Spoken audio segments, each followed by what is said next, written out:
do get the keyboard obviously, and they come with risers as well. And you do get 2 different heights, so you can choose whichever one you like or which one is more comfortable for you. Now for the keys on this keyboard, they use their own QX2s. Now for the design, it looks a bit similar to their older keyboard, the M800. While the logo and the sides are very similar, but it doesn't illuminate. Now for the overall design on the keyboard, I would say it looks exposed. It may look weird to some people, but I guess the big pro is it's easy to clean. I would also like to mention that taking the keys off and exchanging them, it's very easy to do, and it's probably the easiest one I've ever done on any keyboard. Of course, this is an RGB keyboard that lights up, but I want to go back to how exposed this keyboard is. Now it may be bothersome to some people because this thing leaks light a lot. Some of you guys might not like the look, or it may just bother you while you're sleeping. That is if you leave the keyboard on overnight.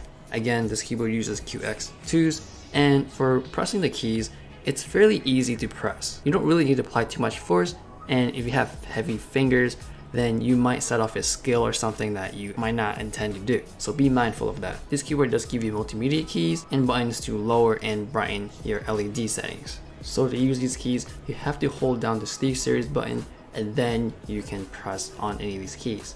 Moving to the software, I would say this is the most funnest part because you have so much options and so much lighting effects you can do on this keyboard. So you do have your basic LED light where you can just pick one color and have it light up, or you don't have to be basic and pick these cooler animated LED effects. It's nice that they include a lot of different ones, and they even allow customizations on certain effects like the wave, where instead of going back and forth, you can set it from up and down or the opposite direction. Another cool feature is Steelseries do include 3 active keys where you press any key, something happens right after.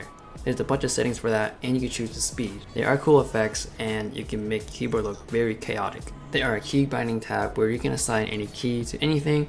You don't have macro keys, so you can't really have a lot of functionality there, but still you can assign any key to whatever you want.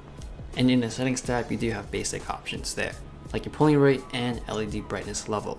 Now it doesn't stop there. You have a lot more options in the Engines app where you can sync up everything if you have other Steelseries gear. You can link up to Discord, CSGO, Auto Visualizer, and you even have the new image sync where you can import any animated GIFs and it can match up with your keyboard.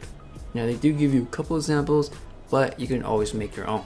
I think it's a fun idea to implement and just kind of make it feel like this is your keyboard. You can kind of customize it any way you want, especially when you can export your own things, your own GIFs into your keyboard. Now they've done this in the past with their mouses with the little LED screens on the side or on the bottom, and you can import whatever you want. So overall, I think this is a good keyboard. There are some things that may knock off some people because of how exposed it is or how much the light leaks out of this keyboard, but the biggest impression that leaves me on this keyboard is its lighting effects. The software is very easy to use, and you can export whatever GIFs you want on this keyboard and the reactive effects, which makes the keyboard fun to use. So I'm going to end the video with me typing on the keys. It'll give you an idea how it sounds. So if you like this video, like and subscribe, and always enjoy your entertainment.